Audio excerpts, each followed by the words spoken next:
l'Algérie a des tensions avec de plus en plus de pays.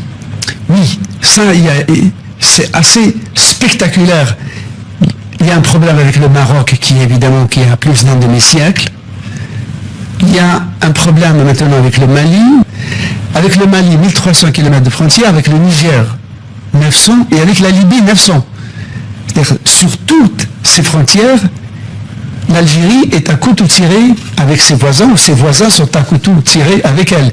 Il n'y a qu'avec la Tunisie où les rapports sont à peu près corrects, et encore que la Tunisie est un pays en crise. Ce qui veut dire que l'Algérie, qui a la plus grande façade de 3000 km sur les profondeurs et les abîmes du Sahel, est aux premières loges de cette instabilité. Je pense que cette situation traduit l'isolement grandissant de l'Algérie, qui n'a plus la profondeur stratégique qu'il faut. C'était le Mali, mais aujourd'hui c'est le Burkina Faso, c'est le Niger, qui ont tous élevé une vive protestation contre cette situation. Sana, je reviens à vous pour m'interroger sur les conséquences d'une telle décision, la fermeture des espaces aériens. Il faut noter que les deux communiqués précisent que cette fermeture concerne autant les appareils civils que militaires. Alors, est-ce que ça ne risque pas d'avoir des impacts très énormes sur le plan de vol, surtout pour les lignes commerciales? Comment gérer une telle crise? Est-ce que des compagnies ne risquent pas de payer le prix d'une telle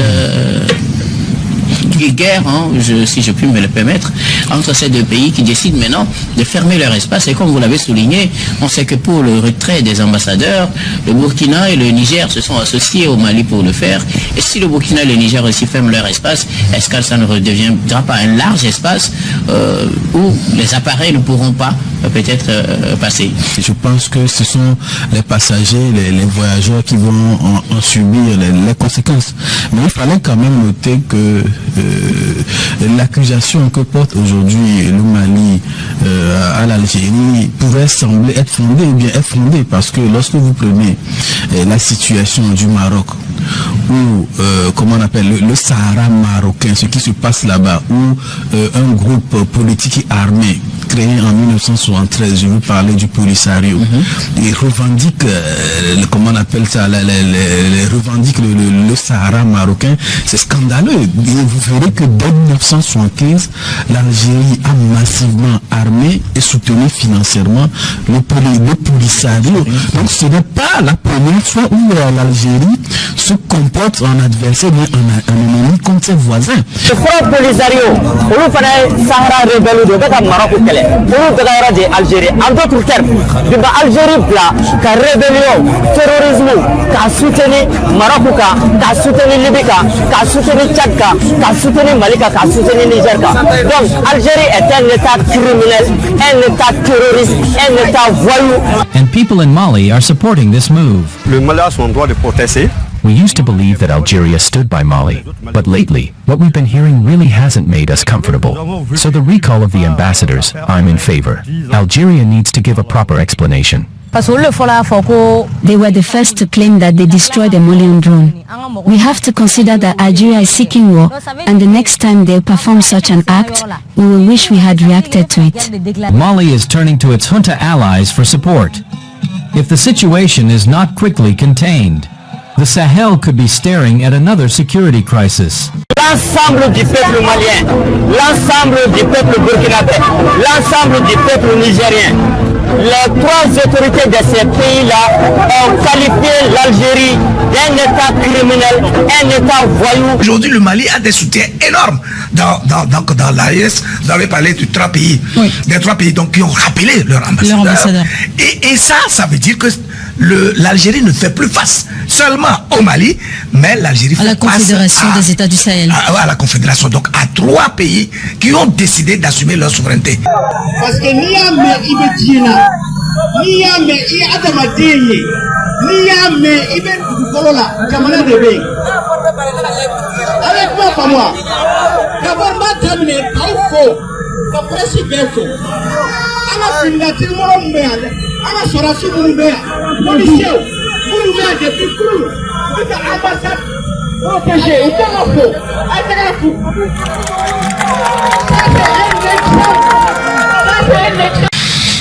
l'Algérie estime que le drone malien a donc violé l'espace algérien sur au moins 2 km. Et donc ça veut dire qu'en réaction à cette violation, ils ont cru devoir abattre le drone avec des missiles sol-air ou des missiles air-air. Ok. Bizarrement, le drone tombe à plus de 9 km, 9,5 km de la frontière, et donc sur le territoire malien. Comment il se fait que le drone se trouvant à 2 km au-delà donc de la frontière algérienne, qui est abattu sur champ, ne tombe pas sur le territoire algérien, mais se retrouve à plus près de 10 km de cette frontière-là, sur le territoire malien. Voyez? Donc ça veut dire qu'en réalité, c'est une fausse accusation. Cette posture, elle doit l'abandonner, que ce soit dans sa crise contre la France, que ce soit la question du Sahara avec le Maroc. Donc pourquoi elle qui veut défendre ces questions de principe, elle ne veut pas que d'autres États les défendent. Voilà le paradoxe. Donc, qu'est-ce qui motive l'Algérie à afficher une attitude d'hostilité vis-à-vis du Mali? Il faut dénoncer avec la dernière vigueur ce qui s'est passé, réaffirmer le soutien aux forces armées et de sécurité de notre pays et mobiliser la communauté internationale pour rappeler à l'Algérie ses engagements internationaux. Et aujourd'hui, il n'est pas acceptable qu'un État essaye donc de constituer une base arrière pour des groupes qui mettent en péril l'unité et la stabilité du pays. The shooting down of the drone has led to a major standoff. Mali and Algeria have closed down their airspaces to each other. Now other nations are joining in and taking sides. Bamako's allies have responded. The juntas of Burkina Faso and Niger are backing Mali. The three countries share close relations. They left the ECOWAS grouping and formed their own bloc last year. It is called the Alliance of the Sahel States, and now Mali, Burkina Faso and Niger back each other on international issues. C'est-à-dire qu'on a l'impression que ce pays a fortement intérêt à déstabiliser ou bien à participer à des entreprises de remise en cause de la souveraineté territoriale de ses voisins. Et comme je l'ai dit, ce qui se passe, mais ce qui s'est passé au Sahara marocain en est une preuve qui discrédite en réalité la thèse de la version algérienne aujourd'hui. Et ce n'est pas pour rien que vous verrez que lorsqu'on suit même ce conflit, actuellement, le Mali soutient l'appartenance du Sahara occidental au Maroc. Et donc le Mali aujourd'hui même est contre la position algérienne. Et donc vous verrez qu'il y a beaucoup de raisons qui semblent expliquer cette réaction, cette attitude hostile de l'Algérie vis-à-vis du Mali. Merci. Et donc l'Algérie aujourd'hui sur le plan diplomatique se voit fragilisée dans ses positions et n'a plus de levier d'influence pour pouvoir afficher son rang sur le plan international. Et la persistance de cette crise avec le Mali risque de porter un coup de grâce justement à sa diplomatie et à sa crédibilité. J'encourage nos forces armées de sécurité à redoubler d'ardeur et de vigilance, à traquer jusque dans leur dernier retranchement tous ces terroristes qui veulent profiter donc de la situation. A déclaré la guerre au Mali. L'Algérie n'a aucune preuve à sa possession pour pouvoir dire que non, ce que les Maliens disent c'est faux. Le drone n'a jamais franchi la frontière algérienne. Le drone est toujours resté sur le territoire malien. Et les Algériens ont protégé, comment dirais-je, leurs enfants. Oui, les chefs rangs des terroristes là. Oui, les Algériens les ont protégés. On voit des images des anciens ministres d'Algérie qui étaient avec un bandit des grands chemins qui étaient arrêtés en frontière nigérienne. Vous voyez, je vais mettre la photo ici, vous allez la voir. Vous voyez, ça c'est un exemple palpable pour montrer que l'Algérie est aujourd'hui le parrain numéro 1 des terroristes en Afrique. J'appelle ici les peuples africains de soutenir massivement le Mali, le Burkina et le Niger dans leur lutte de souveraineté et de liberté, parce que ils sont persécutés par des personnes qui se disent frères, entre guillemets.